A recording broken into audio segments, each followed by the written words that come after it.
அதே நேரத்தில் நான் ஒன்றை சொல்ல கடமைப்பட்டிருக்கிறேன்.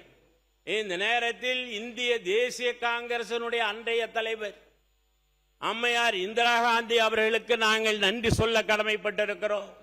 காரணம், புரட்சி தலைவர் எம்ஜிஆர் அவர்கள் அப்பல்லோ மருத்துவமனையில் இருக்கிற நேரத்தில் திரும்பி வருவாரா இல்லையா என்கிற சூழ்நிலை அனைத்திந்திய அண்ணா திராவிட முன்னேற்ற கழகத்துக்கு மட்டுமல்ல, நாட்டில் இருக்கிற ஏழைகளுக்கு, இல்லாதவர்கள் மத்தியில் அன்றைக்கு ஏங்கி தவித்த நேரத்தில் உடனடியாக அமெரிக்காவிலே இருக்கிற புரூக்ளின் மருத்துவமனைக்கு அனுப்புவதற்கு விமானத்தில் ஏற்பாடு செய்த காரணத்தால் நன்றி சொல்ல கடமைப்பட்டிருக்கிறோம்.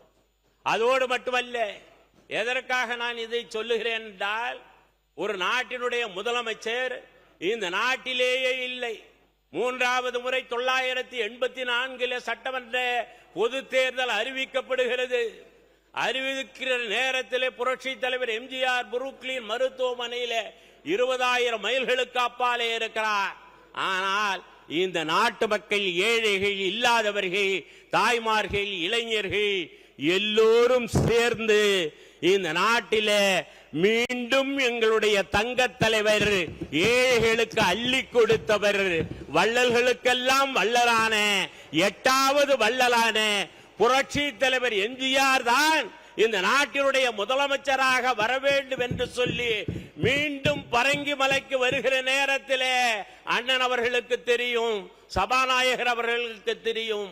அன்றைக்கு துள்ளி குதித்து மீண்டும் பரங்கிமலை மைதானத்தில் வந்த முதலமைச்சராகவே வந்த தலைவர் டாக்டர் புரட்சி தலைவர் எம்ஜிஆர் அவர்கள்.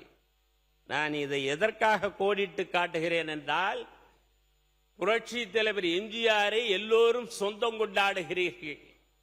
யாரையும் புண்படுத்த வேண்டும் என்பதற்காக நான் இதை சொல்லவில்லை. நான் இந்த அவையிலே இந்த வாசகத்தை பதிய வைக்கவில்லை. அதே நேரத்தில் நீங்கள் ஒன்றை எண்ணி பார்க்க வேண்டும்.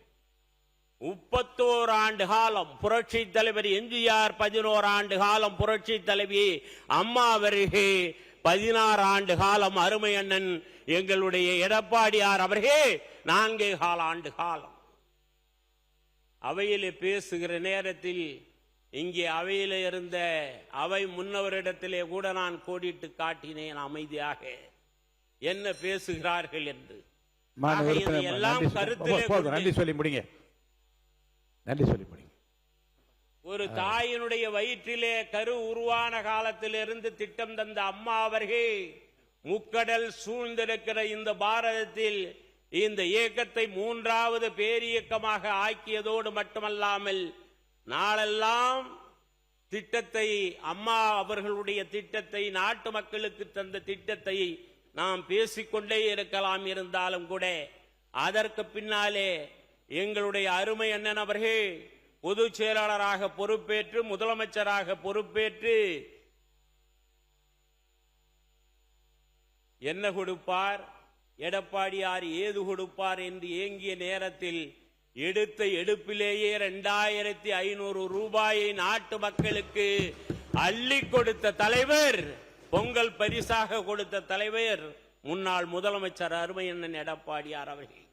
11 மருத்துவ கல்லூரிகளை தந்தார்.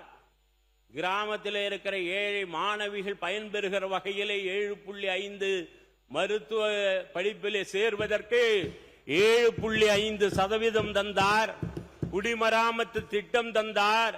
இப்படி பல்வேறு திட்டங்களை தந்து அம்மாவை போல், தலைவரை போல் கடந்த காலத்தில் ஆட்சி செய்த அண்ணன் அவர்களை இந்த நேரத்தில் நெஞ்சிலே ஈரம் உள்ளவர்கள், நன்றி உணர்வுள்ளவர்கள், விசுவாசம் உண்மைத்தன்மை உள்ளவர்கள் யாவரும் மறக்க மாட்டார்கள். நிச்சயம் ஒரு நாள் நினைத்து பார்ப்பார்கள் என்பதை மட்டும் இந்த அவைக்கு தெரிவிப்பதோடு, இன்று இங்கே முக்கிய பொறுப்புகளில் உள்ளவர்கள் கூட எல்லோரும் கழகத்தை,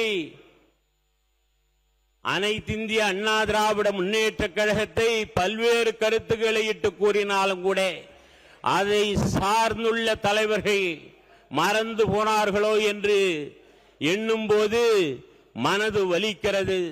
இந்த அவையில் கூட அனைத்திந்திய அண்ணா திராவிட முன்னேற்ற கழகத்தில் எடப்பாடி அவர்கள் கூட பல்வேறு எதிர்மறை கருத்துக்களை சொன்னாலும் புரட்சி தலைவர் எம்ஜிஆர் வித்திட்ட இந்த இயக்கம், அம்மா அவர்களால் பாதுகாத்த இந்த இயக்கம், புரட்சி தமிழர் அருமையண்ணன் எடப்பாடியாரால் வழி நடத்துகிற இந்த இயக்கம் எப்போது தேர்தல் வந்தாலும் மீண்டும் அனைத்திந்திய அண்ணா திராவிட முன்னேற்ற கழகம் ஆட்சிக்கு வரும் என்பதை மட்டும் இந்த நேரத்திலே நாட்டு மக்களுக்கு எடுத்து சொல்லி அவையிலே எனக்கு ஒரு வாய்ப்பினை தந்திருக்கிற அனைத்து உறுப்பினர் பெருமக்களுக்கும் பேரவை தலைவருக்கும் எங்களுடைய அருமை அண்ணன் எடப்பாடியாருக்கும் நன்றியை தெரிவித்து இடம் சார்கிறேன். நன்றி, வணக்கம். மாண்பு உறுப்பினர் முனைவர் திருமதி தாரகை கத்பட் அவர்கள். மாண்புமிகு மனிதவளத்துறை அமைச்சர் அவர்கள். மாண்புமிகு பேரவைத் தலைவர் அவர்களே, எதிர்க்கட்சி சட்டமன்ற உறுப்பினர் ஓய்வூதியம் நிதித்துறையை பற்றி கேட்டிருந்தார்கள். மனிதவள மேலாண்மை துறை பொறுத்தவரையில் அரசு நிர்வாக அமைப்பு மட்டுமே பேணி பாதுகாத்து வருகிறது. ஓய்வூதியம் நிதி என்பது நிதித்துறையை சார்ந்தது என்பதை பேரவையில் வாயிலாக தெரிவித்துக் கொள்கிறேன். விளக்கம் காலையிலே நான் சொல்லிட்டேன்.